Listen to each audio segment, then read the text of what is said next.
যেদিক দিয়ে হালকাই কাটি দিচ্ছি। হ্যাঁ অল্প খাও, অল্প কাটো। তো এক্সাইটেড হয়ে লাভ নেই।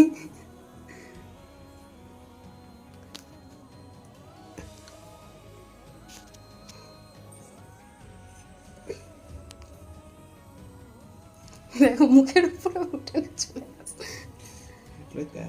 বেরোবে, তোমার কাটা ভুল হয়েছে, গায়ে কাটা পড়ে গেছে। এখানে পয়েন্ট মারোনি, দেখছো এখানটা তোমার পয়েন্ট হয়নি।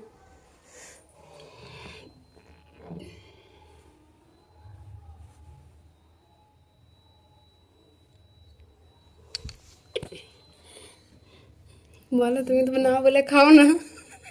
গরম কি এত চেক করো। আরে তুমি খাও না, কি ভালো লাগছে?